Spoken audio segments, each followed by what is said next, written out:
a fifth year here at UW. I'm majoring in economics and history.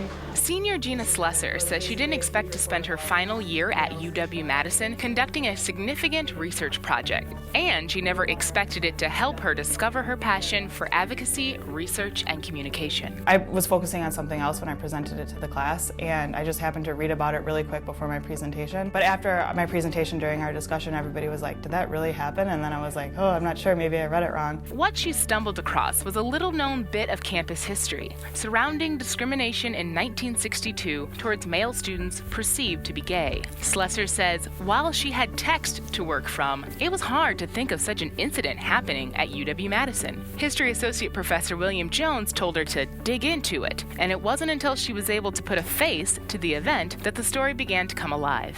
I was kind of walking in circles at the beginning, like, okay, you should talk to this person, and this person, and this person, and then he was like really encouraging and saying like, well, maybe if you change your focus a little bit. Slesar was able to focus and validate her research after meeting with a former student affected by the incident. Started getting video interviews from students that were expelled. To have somebody like come out and say like, this happened and this is why and this is how it affected me, I think that really took my paper to another level. She says that although certain students were expelled and robbed of an education, faculty and university counselors were able to step in and end the practice.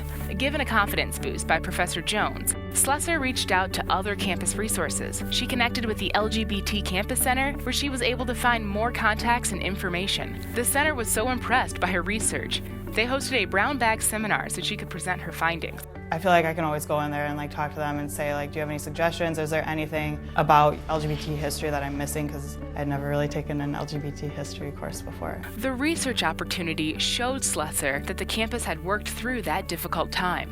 She says this project, more than any other in undergrad, really opened her eyes to the world of university research. She says she was able to find a connection between her research, her education, and job prospects in the future. I've met people through this experience that I will never forget in my life. And I think having this experience and having learned so much from it is something that like I think when I am an 80-year-old UW alumni, I will be extremely just grateful for this entire experience. And I feel really lucky to have gotten to know the people that I have.